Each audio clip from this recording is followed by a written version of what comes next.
to get on and go over my color. My hair is so dirty right now, but I think that you can see the color a little bit better when my hair is straight versus when it's curly. So I wanted to do the video like this. I did like a Bantu knot out to try to like make it salvage it a little bit, but this needs to get washed. Like my scalp is screaming at me. So that is going to happen very, very soon, probably today or tomorrow.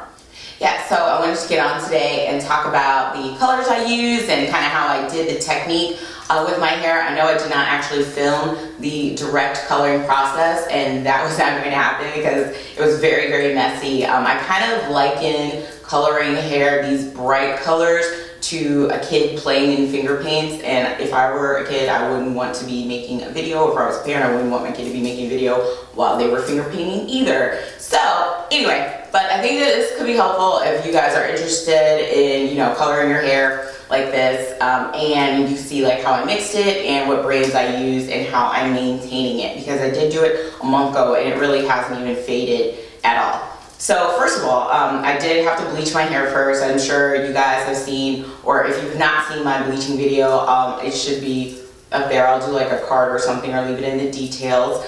And my hair was not super blonde, but it was definitely like yellow blonde, like nearing that lighter bleach blonde. It was not platinum. So yeah, well, I mean, that's fine. I didn't want it to be platinum. That would have looked bad on me.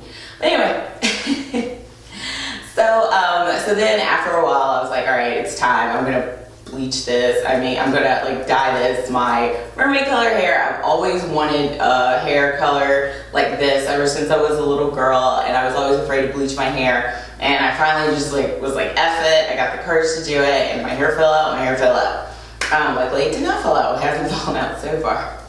So anyway, Manic Panic is what I use because that is.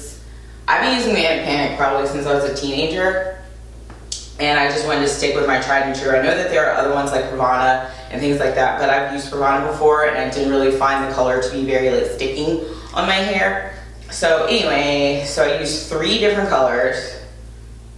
As you can see, my hair is like purple in the front and it has more of a tealish green color in the back. So for the purple, I just used straight lilacs. This is very easy to do. I parted my hair at the ear, did one like on top and then one on the bottom, and I did the top part first and put it in a top bun, then did the back. So this was extremely easy. There was no mixing. I just used it straight, like lilac straight dye.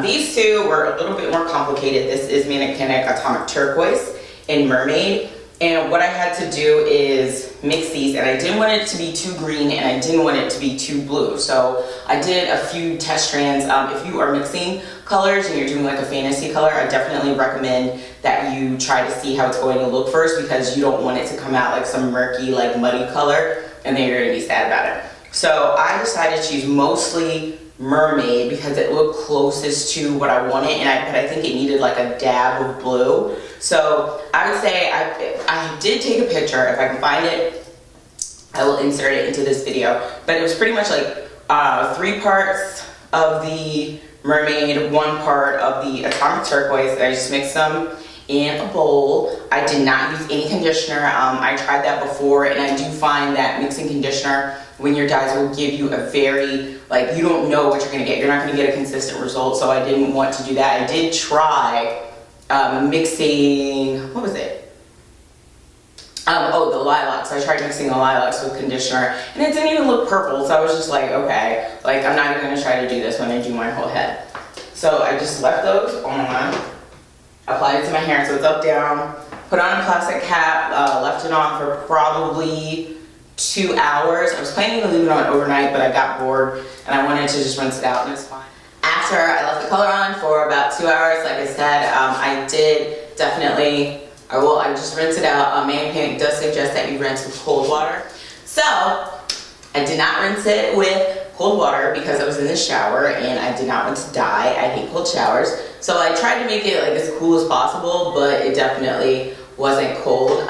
So it did turn out well. It did dye my tub, all the colors. And my tub is still those colors because I've been maintaining my color and I've been refreshing it and still using other conditioners that have pigment that we'll get to in a second. So to maintain your color, you can do it in a few different ways, or a couple of different ways actually. So I also, in addition to using these, I'll get to these in a second, I was just mixing the Manic Panic dyes that I was using with my regular conditioner and just, you know, kind of refreshing it, using it as kind of like a deep conditioner, leaving it for 10-15 minutes in the shower, letting some of the color like absorb back into my hair, and then going about my day. And that worked just fine. It's a little bit messier. You do have to mix it. And that's pretty much why I don't really like it. It's not that I don't like it. It's just I found an easier way, right? So I was very boosted when I found out this. I said boosted, yeah.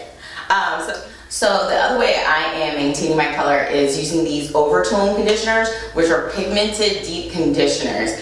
They also sell them in a daily conditioner that you can just, you know, use super quick. These you recommend leaving on for 10 or 15 minutes, but you only have to use them once a week. So that's why I was kind of more drawn to these than the daily ones. And then I also read some reviews and they were saying that these were more moisturizing. So these are super pigmented. They almost might as well be dye, but they're really not. And you can see, like, I've used them a couple times. I only use a little bit, so that's good because they're a little bit expensive. This is 8 ounces. I think I paid like $29 for them each, but I feel like they'll last me a long time, so it's all good. And it's definitely easier to just like use it like in your regular routine, so you don't have to mix your conditioner with your dye or anything like that. It's already ready to go. Yeah, I just put it on in 4 sections.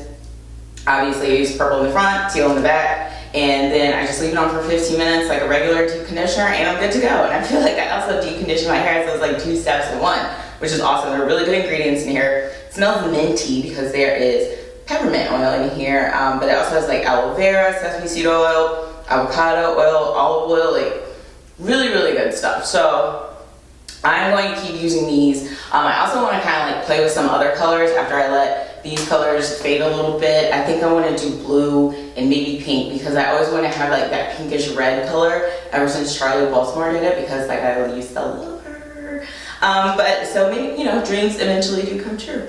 But if you have any suggestions for future videos, or you just want to say hello, just leave it in the comments and I'll get back to you. I am trying to like ramp up my videos more, and I've also been writing on my blog more, Quest for the Perfect Curl. So if you want to hop over there and see what's going on with some posts, I have a lot of posts about my hair color and my bleaching process, so that might be helpful to you as well. But that's pretty much all I got. Thank you for watching. Remember to subscribe, and feel free to yell at me if you feel like it's been too long since I made a video, because when people, I feel bad. Anyways, that's it.